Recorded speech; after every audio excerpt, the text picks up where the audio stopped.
High বন্ধুরা, তোমরা সবাই কেমন আছো? আশা করি খুব ভালো আছো। মা ইউটিউব চ্যানেল আর কেউ বলবো তোমার চ্যানেলে তোমাদের স্বাগত।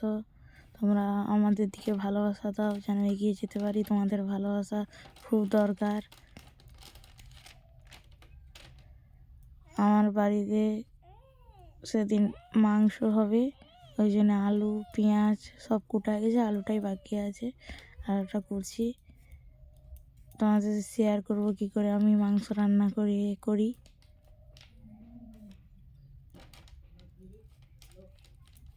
ছোট ছোট আলু দিচ্ছি, আলুগুলো সিদ্ধ হয়নি, হিরকুচি আলু রয়ে যায়, ওই জন্য ছোট ছোট আলু কুচিয়ে দিচ্ছি। পেঁয়াজ কুটছিলাম বলে চোখে কি চোখ দিয়ে জল পড়ছে ঝাঁঝে। পেঁয়াজ কুচি, টমেটো আর আদা রসুন গোটা রেখেছি, বাটবো। আর মাংসটা ম্যারিনেট করে আলুটায় যে আলু কুটছিলাম, আমার 500 মাংস এনেছিল। মাংসটা ম্যারিনেট করে কড়াই তেল দিলাম, তেল দিয়ে তেলটা গরম হবে।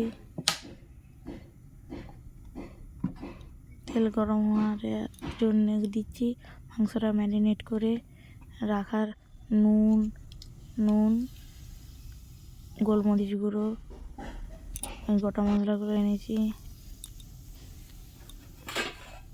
তেজপাতা, দারচিনি, লবঙ্গ, এলাচ। তারপর তেল গরম হতে পেঁয়াজ কুচি দিয়ে দিয়েছি, পেঁয়াজ কুচিটা আর হালকা নুন দিয়েছি তাড়াতাড়ি যেন পেঁয়াজটা ভাজা হয়ে যায়। আর মাংসের মধ্যে মাখিয়েছি নুন, গোলমরিচ গুঁড়ো, লেবু নিচুড়ে মাখিয়ে দিয়েছি। আর এদিকে ভাতও চাপাইছি, ভাত আর মাংসের তরকারি কষা হবে, ঝোল হবে। কষাও রেখেছি, ঝোলও রেখেছি, দুদিকে দুটো চাপিয়েছি। পেঁয়াজটা ভাজা ভাজা হয়েছে, আলু দিয়ে দিয়েছি। আলুটা ভাজিনি, অন্যদিন ভাজি, তাড়াতাড়ি একটু আলু আর মাংস দিয়ে পেঁয়াজের পরে আলু মাংস দিয়েছি। এইরকম আদা মাংসটা দিয়ে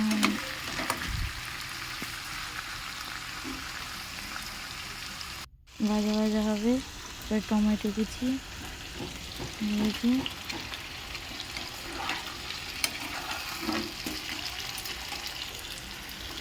কম ফ্লেমে হবে, এবার কম আঁচেই হবে।